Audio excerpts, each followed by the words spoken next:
नमस्कार, स्वागत है आप सभी का प्राइम न्यूज में। आपके साथ खुशबू खान। उत्तराखंड प्राइम में लेते हैं इस वक्त की बड़ी खबर। उत्तराखंड कैबिनेट मीटिंग पर आज सभी की निगाहें टिकी थी और कैबिनेट मीटिंग में कुल मिलाकर 28 फैसलों पर मुहर लगी है। बैठक में कुल मिलाकर 30 प्रस्ताव रखे गए। इनमें से एक पर कैबिनेट की उप समिति बनाई गई है, जबकि एक प्रस्ताव वापस कर दिया गया है। कैबिनेट मीटिंग में कृषि एवं उद्योग विभाग के एकीकरण को मंजूरी मिल गई है और इसके अलावा बता दें कि उपनल के जरिए पूर्व सैनिक और या आश्रितों के अलावा अन्य लोगों को भी नौकरी मिलने को भी कैबिनेट की स्वीकृति मिली है। बैठक में सीमांत क्षेत्रों में मोबाइल टावर लगाने और पर्यटकों के लिए पर्यटक प्रोत्साहन कूपन योजना को भी मंजूरी मिल गई है। तो कैबिनेट मीटिंग में कुल 28 फैसलों पर मुहर लगी है और करीब 30 प्रस्ताव रखे गए थे। एक प्रस्ताव पर उप समिति बनाई गई, एक प्रस्ताव वापस कर दिया गया है। कैबिनेट में किन किन प्रस्तावों पर मुहर लगी है उसके बारे में भी आपको विस्तार से बताएंगे। बता दें कि कैबिनेट की बैठक में उपनल को लेकर फैसला लिया गया है और अब उपनल के जरिए गैर सैनिक आश्रित भी नौकरी कर सकेंगे। ये तमाम फैसले लिए गए हैं। 28 प्रस्तावों पर मुहर लगी है, जिसके बारे में आपको विस्तार से अपनी जानकारी दी।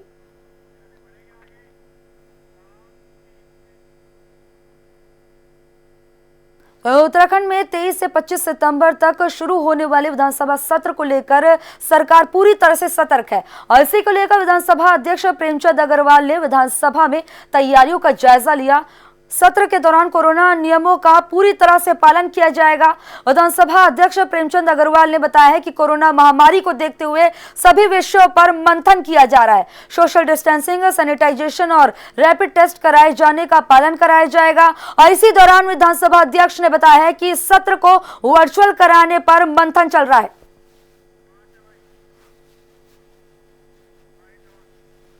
देखिए, सत्र के दौरान किस प्रकार से हमारा ये सत्र ठीक से संपन्न हो, जिस प्रकार का ये वैश्विक महामारी हमारे सामने है, हर पहलू में हम लोग विचार कर रहे हैं। वर्चुअल पे भी हम विचार कर रहे हैं। सोशल डिस्टेंसिंग का तो पालन होगा ही, सैनिटाइज़र भी हम वहाँ रखेंगे भी, यहाँ भी करेंगे। रैपिड टेस्ट, दूसरे टेस्ट कराने की भी हम विचार कर रहे हैं। यानी कुल मिला के सोशल डिस्टेंसिंग और सारे विषय को जो मानक हैं इस समय और सभी का पालन करते हुए हमारा सत्र ठीक ठाक संपन्न हो, उसको लेके हम लोग पूरे हर पहलू पर विचार कर रहे हैं।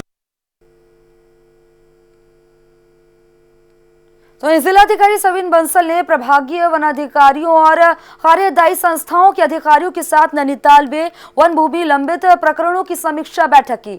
इस दौरान जिलाधिकारी सविन बंसल ने कहा है कि विभागों में आपसी समन्वय स्थापित होना जरूरी है और आपसी समन्वय स्थापित करते हुए लंबित पड़े वन भूमि हस्तांतरण प्रकरणों का तुरंत निस्तारण हो, इसके लिए आवश्यक दिशा निर्देश दे दिए गए हैं। जिलाधिकारी सविन बंसल ने बैठक ली। प्रभागीय वनाधिकारी बैठक में मौजूद रहे, वहीं कार्यदायी संस्थाओं के अधिकारी भी इस बैठक में मौजूद रहे। बता दें कि जिलाधिकारी सविन बंसल ने अधिकारियों को आवश्यक दिशा निर्देश दिए हैं और कहा है कि जो लंबे समय से कार्य लटके हुए हैं उनका तुरंत निस्तारण हो, तुरंत निस्तारण के आदेश दे दिए गए हैं।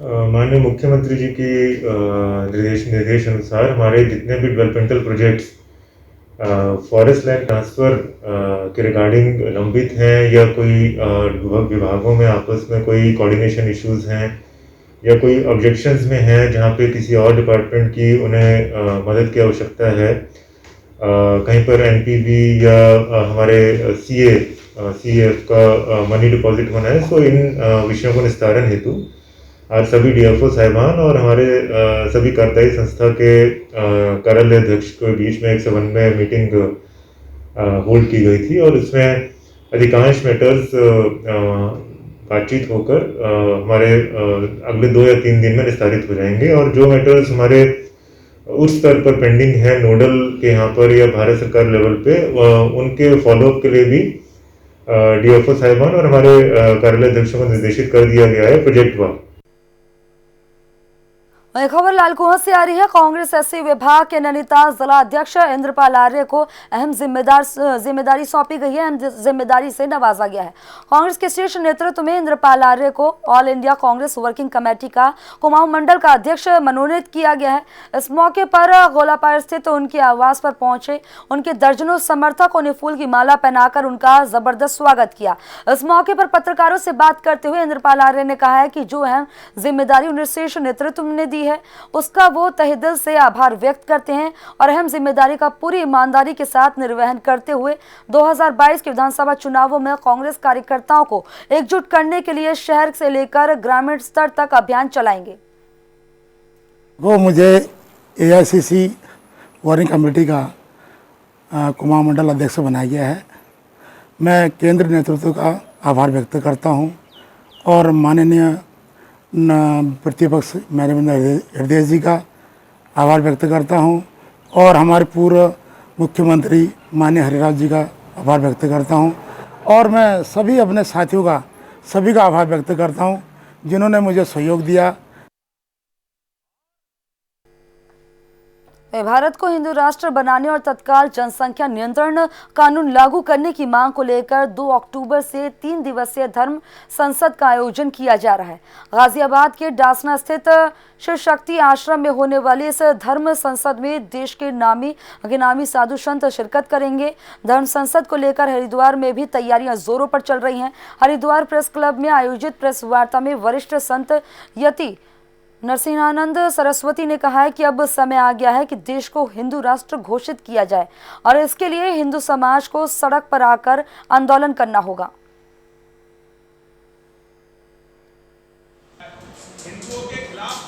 देखिए 2029 में भारत का प्रधानमंत्री मुसलमान होगा जैसे मुसलमानों की जनसंख्या से आज आसार लग रहे हैं। हमारी बहुत दिनों से ये मांग थी कि भारत में कठोर जनसंख्या नियंत्रण कानून बने, जो नहीं बन पाया। अब कारण तो सभी जानते हैं क्यों नहीं बन पाया, लेकिन अब स्थिति ये हो गई है कि अब कितना ही कठोर जनसंख्या नियंत्रण कानून बन जाए, वो 2029 में भारत का प्रधानमंत्री मुसलमान बनने से नहीं रोक सकता। भारत का प्रधानमंत्री यदि मुसलमान बना तो ये एक ऐसी अंधेरी रात होगी जिसकी कभी सुबह नहीं होने वाली। फिर हिंदुओं का ये अंत है। सनातन वैदिक धर्म हमेशा के लिए विलुप्त हो जाएगा। कुछ लोग अमेरिका में, कनाडा में, यूरोप में, ऑस्ट्रेलिया में रह जाएं, अलग बात।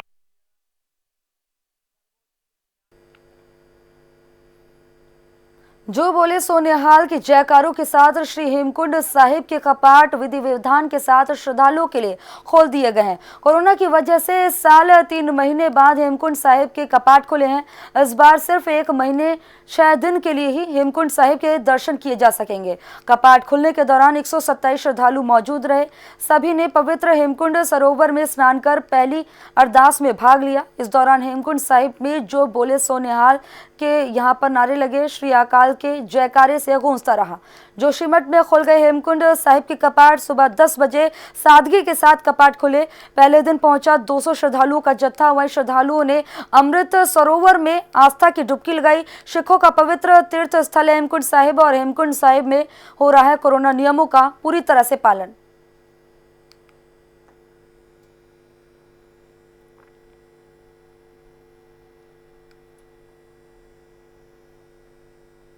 हरिद्वार के लक्सर में जमीनी विवाद को लेकर 2 पक्षों में जमकर मारपीट हुई, जहां दोनों तरफ से जमकर लाठी डंडे और लात घुसे चले। इस मारपीट में दोनों पक्ष की तरफ से कई लोग घायल हो गए, जिसमें से कई महिलाएं भी शामिल हैं।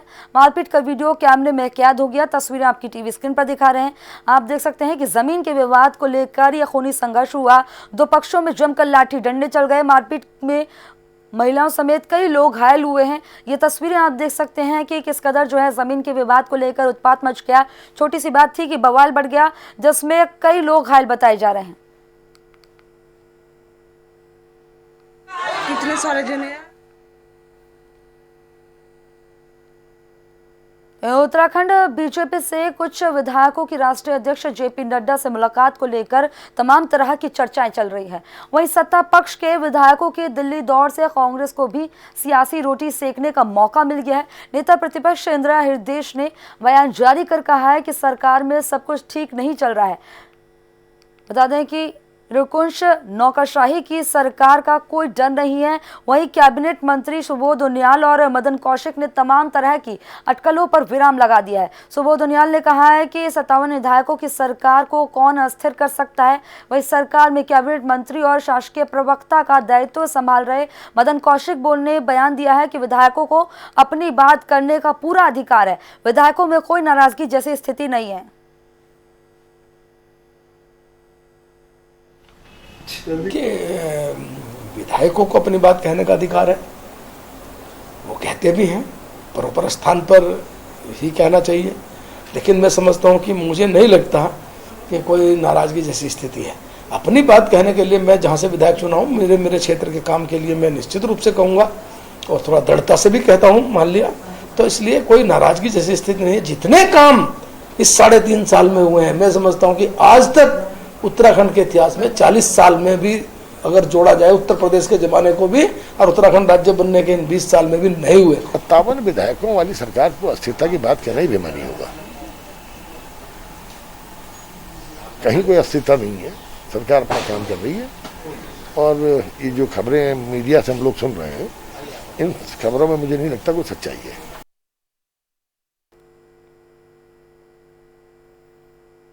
तो रुद्रप्रयाग के जखौली विकासखंड के पुजार गांव में लोग आपदा के चलते दहशत के साए में जीने को मजबूर हो रहे हैं। 2013 में आई भयानक त्रासदी से यहां कई लोगों की घर जर्जर स्थिति में पहुंच गए, जिसके चलते उन्होंने कई बार प्रशासन से मदद की गुहार लगाई, लेकिन अभी तक उनकी मदद के लिए किसी ने हाथ आगे नहीं बढ़ाया। वहीं जब जिलाधिकारी ने इस बारे में बात की तो उन्होंने मामले का हल निकालने के बजाय गोलमोल जवाब देकर मामले से पल्ला झाड़ लिया।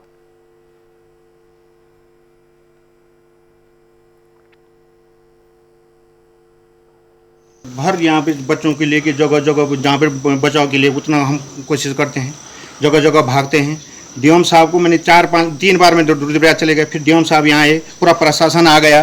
प्रशासन ही उस टाइम डीएम साहब ने ये बोला था कि इनको तुरंत 15 दिन के अंदर जो है विस्थापन के लिए कार्रवाई करिए, मेरे पास फाइल भेजिए।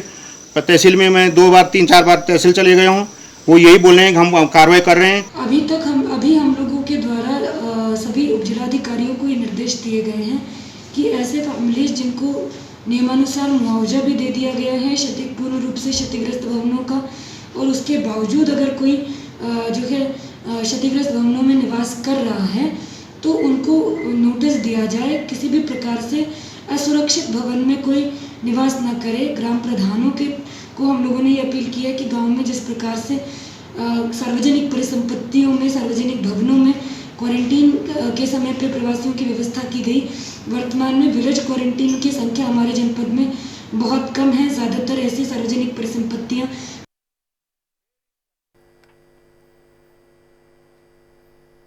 तो उधम सिंह नगर जिले के थाना पंतनगर में एक किशोर ने एक किशोरी से दुष्कर्म की वारदात को अंजाम दिया। घटना का तब खुलासा हुआ जब नाबालिग ने सुसाइड करने की कोशिश की। पीड़ित किशोरी का इलाज रुद्रपुर के एक निजी अस्पताल में चल रहा है। पीड़ित किशोरी के पिता ने पुलिस को तहरीर सौंपकर न्याय की गुहार लगाई है। वहीं पुलिस ने भी मामले में तुरंत कार्रवाई करते हुए आरोपी किशोर के खिलाफ पोक्सो एक्ट के तहत मुकदमा दर्ज करते हुए जुवेनाइल कोर्ट में पेश किया।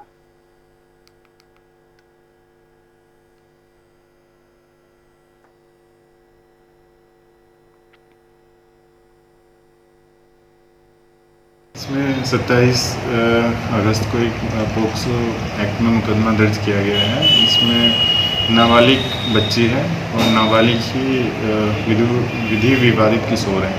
तो इनका प्रेम प्रसंग का मामला संज्ञान में आया था, जिसमें लड़की द्वारा कुछ विषाक्त पदार्थ खा लिया गया था, जिसके उपरांत उसको मेडिसिटी हॉस्पिटल में एडमिट कराया गया था। तो पुलिस को सूचना मिलते ही पोक्सो एक्ट में मुकदमा दर्ज कर लिया गया है और कल 3 सितंबर को जुवेनाइल बोर्ड के सामने उसको प्रस्तुत कर दिया गया है लड़की। तो खबर रुद्रपुर से आ रही। रुद्रपुर के गावा चौक पर एक सिरफिरे युवक के खुद को घायल करने की हरकत सामने आई है, जहां युवक ने पत्थर के जरिए पेचकस को अपने गले में घुसाने का प्रयास कर रहा है।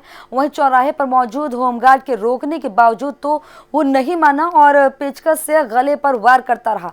वहीं मौके पर पहुंची पुलिस ने उसे पकड़कर अस्पताल भेज दिया, जहाँ उसका इलाज चल रहा है।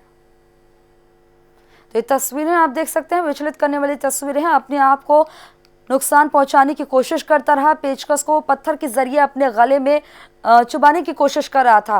वहीं लोगों ने इसे समझाने की कोशिश करी, नहीं समझा। सूचना मिलने के बाद पुलिस मौके पर पहुंची, तब भी इसने यही कोशिश की, लेकिन किसी तरह पुलिस ने इस पर काबू पाया और इसे पकड़कर हॉस्पिटल ले गई, जहां पर अब इसका इलाज चल रहा है।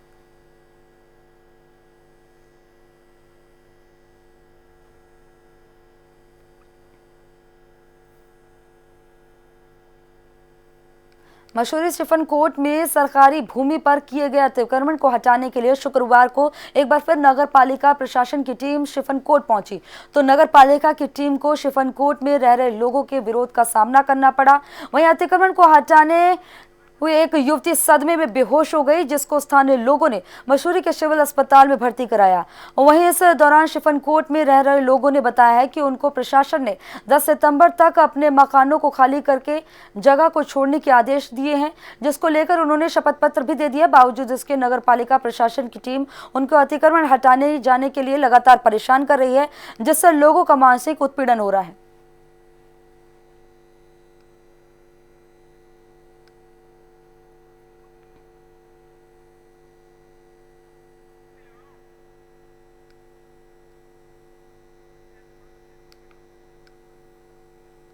खबर मसूरी से आ रही है, जहां पर कांग्रेस के पूर्व विधायक जोत सिंह गुनसोला और उत्तराखंड कांग्रेस प्रदेश महामंत्री मनमोहन सिंह मल ने प्रदेश की त्रिवेंद्र रावत सरकार पर जमकर हमला बोला। कांग्रेस के पूर्व विधायक जोत सिंह गुनसोला ने बीजेपी के विधायकों पर हमला बोलते हुए कहा कि पिछले 3.5 साल से चल रही है त्रिवेंद्र सरकार, लेकिन प्रदेश में कुछ भी नहीं किया है। आम जनता भी उनसे पूछ रही है कि आखिरकार उन्होंने क्या किया है। न ही बीजेपी के विधायकों ने कोई कदम उठाया है, जिससे अब जनता भी काफी परेशान हो गई है।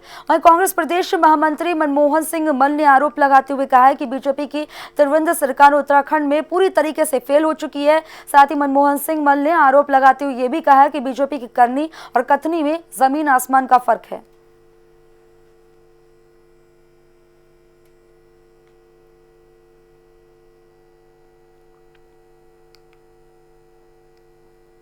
अब जो है, जब कुछ काम नहीं करेंगे, सरकारें कुछ काम नहीं करेंगी, अधिकारी कोई काम नहीं करेगा, तो यही बहानेबाजी होनी है।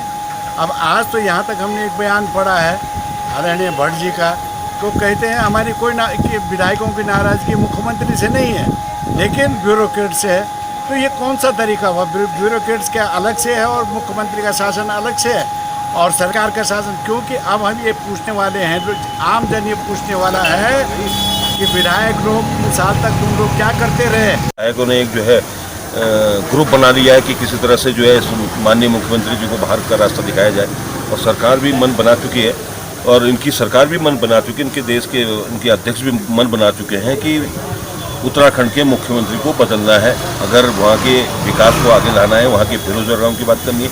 आज प्रवासी कितना परेशान हमारे यहाँ है। प्रवासी जो 4-5 लाख लोग आए हैं पूरे कुमाऊं मंडल, गढ़वाल मंडल में, मैदानी क्षेत्रों में, आज उनको खाने को रोटी नहीं है। योजनाएं दुनिया भर की बता रहे हैं और योजना धरातल पे है। धारचूला में बढ़ते संक्रमण को लेकर जहां प्रशासन सतर्क है, वहीं व्यापार संघ समेत कई संगठनों ने 4 दिन के लॉकडाउन का ऐलान किया है, जिसका व्यापार पर भी असर देखने को मिल रहा है, व्यापक असर देखने को मिल रहा है। बता दें कि कई जगहों पर बंदी का असर देखने पर मिल रहा है, जबकि जरूरी सेवाओं से जुड़ी दुकानें और मेडिकल स्टोर खुले हुए हैं। पॉजिटिव आए थे, तो ये हमारी जो लोकल पॉपुलेशन है उसमें पॉजिटिव आए थे। उस वजह से हमें, ताकि इसका हम स्प्रेड ज़्यादा ना हो, इस वजह से हमें लॉकडाउन के लिए मैं सिफारिश करी और प्रशासन का सहयोग था, तो प्रशासन ने इसमें लॉकडाउन लगाया। अभी हमारा संडे तक का लॉकडाउन है।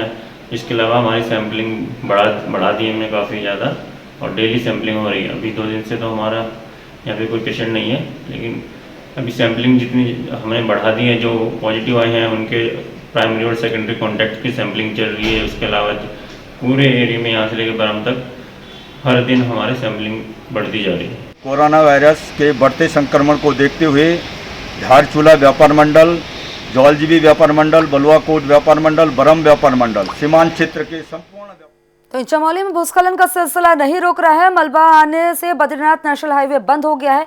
पहाड़ी से लगातार मलबा गिर रहा है और हाईवे पर दोनों तरफ गाड़ियों की लंबी लंबी कतारें लग गई हैं, जिस वजह से लोगों को भारी परेशानियों का सामना करना पड़ रहा है।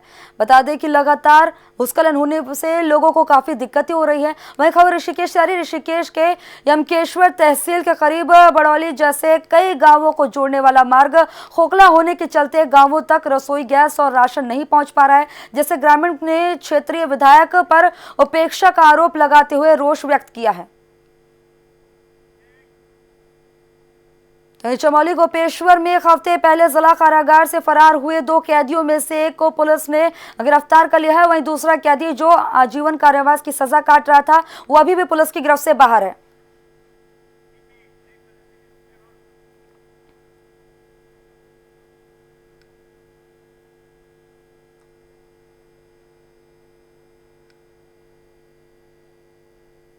रुद्रपुर के बगवाड़ा मंडी समिति गेट पर पुराने विवाद को लेकर 2 पक्ष आमने सामने आ गए, भिड़ गए।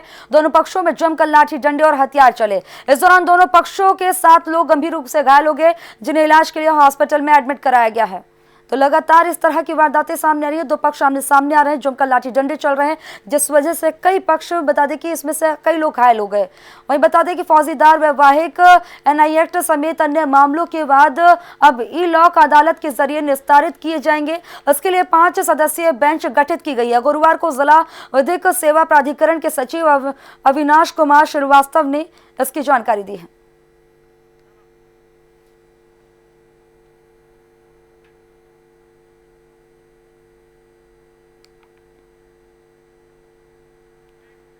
रुद्रपुर में आपदा को बता दें कि लोग अवसर में बदलने से नहीं चूक रहे हैं।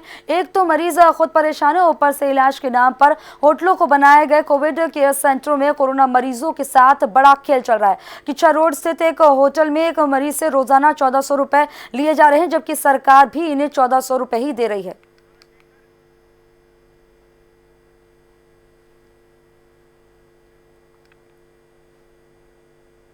रुद्रपुर थाने में जब्त की गई बाइकों की नीलामी की गई है, जिसमें से एसडीएम, सीओ और कोतवाल मौजूद रहे। आपराधिक घटनाओं, शराब तस्करी और अन्य आपराधिक वारदातों में इस्तेमाल की गई मोटरसाइकिल समेत पुलिस चेकिंग में पकड़ी गई अंग्रेजी शराब और अवैध शराब बनाने में इस्तेमाल होने वाले उपकरणों को भी पुलिस के द्वारा जब्त किया गया और कार्रवाई की जाती है। वहीं रुद्रपुर कोतवाली में मोटरसाइकिलों को रुद्रपुर कोतवाली परिसर के नियमानुसार एसडीएम की मौजूदगी में जब्त वाहनों और दूसरे सामानों की नीलामी की गई।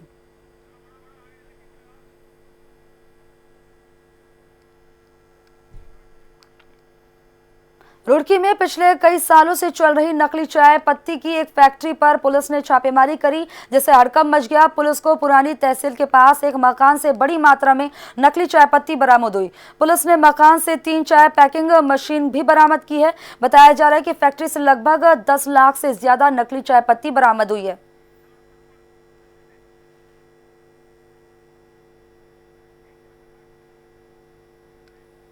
रुद्रपुर जिलाधिकारी ने खटीमा क्षेत्र में फैल रहे दिमागी बुखार का संज्ञान लेते हुए अधिकारियों के साथ बैठक कर आवश्यक दिशा निर्देश दिए। उन्होंने अधिकारियों को आसपास में तालमेल बनाकर काम करने के निर्देश दिए। उन्होंने मुख्य चिकित्सा अधिकारी को क्षेत्र में डोर टू डोर सर्वे करने के भी निर्देश दिए।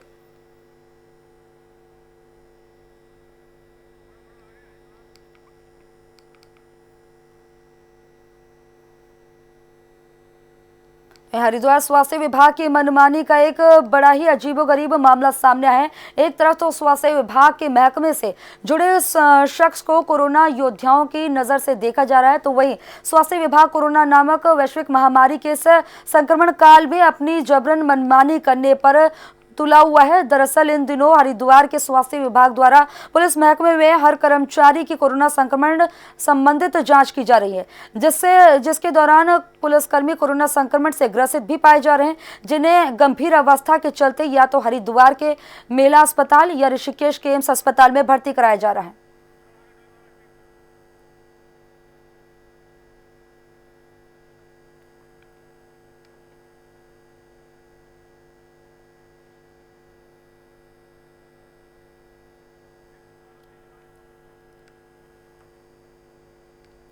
डोईवाला में जंगली हाथियों ने धान और गन्ने की फसल को रौंद डाला।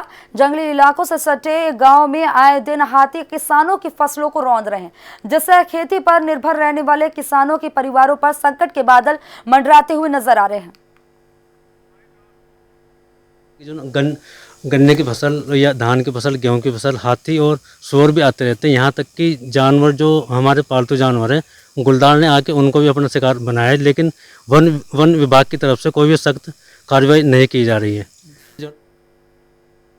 दिनेशपुर में कांग्रेस कार्यकर्ताओं ने प्रणब मुखर्जी को भावभीनी श्रद्धा सुमन अर्पित किए। इस दौरान पूर्व विधायक बता दें कि प्रेमानंद महाजन और कांग्रेस कमेटी के प्रदेश मंत्री तारक बछाड़ ने कहा है कि प्रणब मुखर्जी का हमारे बीच से चले जाना हमारे देश का ही नहीं अपितु बहुत से ही देशों के लिए अपूर्णीय क्षति है। होने से पूरे मैं तो समझता हूँ कि पूरे हमारे भारतवर्ष के अतिरिक्त पूरे वर्ल्ड का नुकसान हुआ है, क्योंकि उनका व्यक्तित्व इतना ऊंचा था कि उसकी कल्पना हमारे जैसे साधारण आदमी नहीं कर सकते हैं। उनके निधन से पूरे देश का क्षति हुआ है। जिमनी है वो बहुत पार्टी से ऊपर उठ के है, क्योंकि वो छात्र जीवन से भी नेता रहे और कांग्रेस पार्टी। उत्तराखंड प्राइम में फिलहाल मेरे साथ इतना ही। देश प्रदेश की तमाम अहम खबरों के लिए देखते रहिए प्राइम न्यूज, क्योंकि सच